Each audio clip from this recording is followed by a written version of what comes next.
Weight loss is far more complicated than just calories in, calories out, and Lidl are fantastic proof of this. No matter what I actually go in for, I always somehow end up with a pastel de nata in my trolley. I went in for a bag of mixed fruit, yet this wasn't the thing that enticed me to make a purchase. I went in with the good intentions, but I had to succumb to the Lidl bakery. It's because food has such a power over me. I'm so addicted to it. I'm such a failure. I'm definitely gonna make a mess in my car eating this, that's for sure. But what if this wasn't the case and what I'm experiencing is 100% normal? And Lidl know this. Hyperpalatable foods like baked goods in the Lidl bakery drive a high association with our brain's reward systems. We're often not prepared by the sheer intensity of what these reward systems are like. The smell and even just the sight of it alone when you walk through the doors is enough for our brain to trigger this response. Our gut is going to trigger the response for our brain to signal dopamine just through this alone without even tasting it, because it is going to anticipate the reward that we all know and love from this flaky delight, which intensifies the likelihood of you actually purchasing it,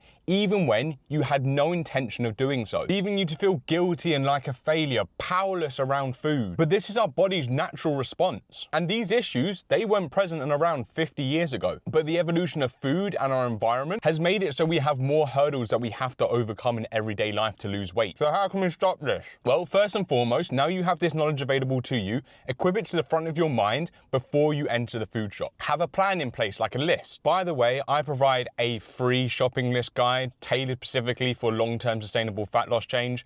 If you want that as a great starting point, comment the word list and I will send that your way. And set the intention for the food shop that you're not going to succumb to this if that is your choice. Even if you are met by those intense cravings, surf the urge. Because I guarantee you by the time you finish the shop and you followed through with it, those cravings will totally have disappeared and you will be super fucking proud of yourself that you didn't succumb to it.